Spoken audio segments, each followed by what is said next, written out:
Hả? Đây. Quay đây. Quay con. Cho mua.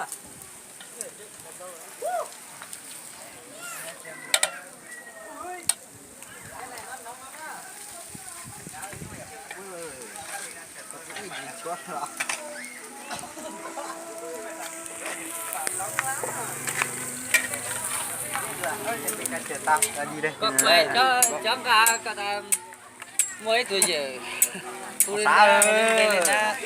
Cả thủ chân đêm chứ này. Từ giờ nó không có chọn cả.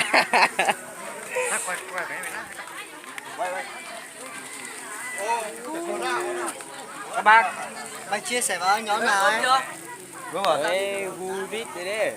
Xanh nó ứng được cả. Chia sẻ vào đây á. Tao từ sau của mày. Nhìn vô cho con cho cả má cho nó. Nè. Quay hẳn 2 cái rồi. Đấy, ra cả 2 máy cơ mà yên tâm. 2 máy à?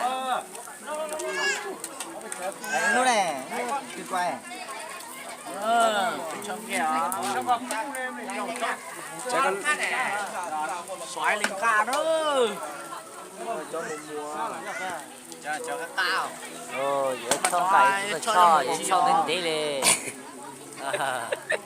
Đi trên thế mua tù gió chênh. Mua tù bể tôi sợ bút trong cả nhưng mà Thật rộng quá, nó quá. Tôi mà áo tôi nhặt xuống đâu. để chỉ mà trò nhỏ Tao mà nếu áo tôi mặt trò nữa.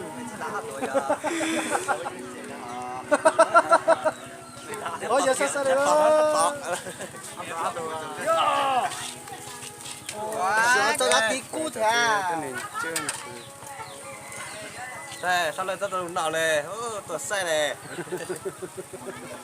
quay chân thằng này là ta cho nó cho Nhân nọ.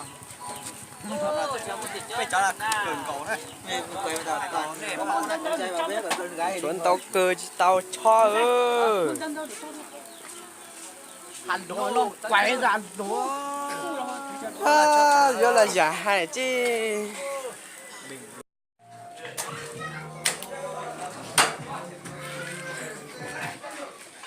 Đấy, của tao nữa. Mở lắm. Đây. Tao nên.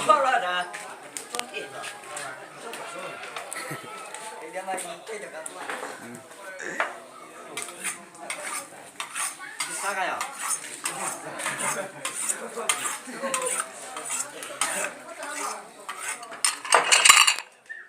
bơ có là chọn ơi Nó nữa. lại đó Đây đó. Nó cả dây liên tục bắt đi đó là bắt đủ thôi. Chị đang lấy bớt cho tao chẳng cá lù đà nữa. đó con